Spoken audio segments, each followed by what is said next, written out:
থানা মাকুয়া ৭০ বছর লাল মসজিদ।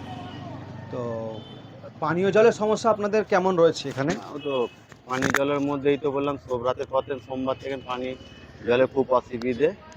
হ্যাঁ। কালকে বৈকাল থেকে একটু ঠিক আছে, আর আজকে একটু বেলার 10টা থেকে যেটা দেয় ওটাই ঠিক আছে। সকালে একটু ডিস্টার্ব করেছিল।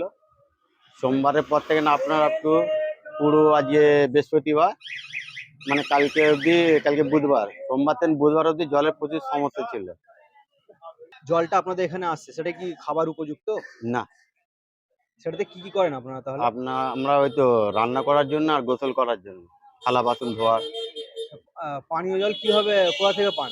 পানি কেনা পানি খাই, আর টিউবওয়েল থেকে নিয়ে আসা হয়। যে জলটা আসলে পরে কিনে না খেতে হলে পরে যেটা জল পাওয়া যাবে মিষ্টি জল, ভালো তো কিনতে হবে না কো আমাদের। আপনাদের কি কোনো সময়তেই পানীয় জলের সাপ্লাই এখানে আসেনি? কোনো সময় আসেনি গো, হ্যাঁ? কোনো সময় আসেনি গো। বর্ষা হলে পরে রোড পজিশন উবড়ে যায়, প্লাস আমাদের যে বাড়ির ভিটের যে জলগুলো সেগুলো যাবার এনে আমাদের পাশে গার্ডেনে ফেলতে হয়। গার্ডেন থেকে এখন বন্ধ করে দিয়েছে উপস্থিতভাবে, ওরা 5 সেকেন্ড করতে পুরো বন্ধ করে দিয়েছে। বন্ধ করার পরে বাড়ির জল বাড়িতেই, মোটামুটি সাইডে একটা পুকুর আছে সেইখানে গিয়ে জমছে। শুধু আমি একা না, আমাদের পুরো গ্রামের লোকেরা চায়।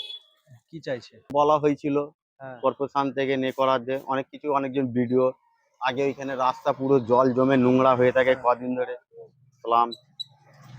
আপনার বলছে কাগজ নবান্নয় পাঠানো হয়েছে, কর্পোরেশনে পাঠানো হয়েছে, কোনো অ্যাকশনই নেই। যেটা শুনলাম ডিবিসি নাকি খারাপ হয়েছে, মেশিন খারাপ হয়েছে, যার জন্য জলের অসুবিধাটা হচ্ছে। গঙ্গার লেয়ার নাকি নেমে গেছে হ্যাঁ, জলে, লেয়ার। এই দুটো কথা শুনেছিলাম।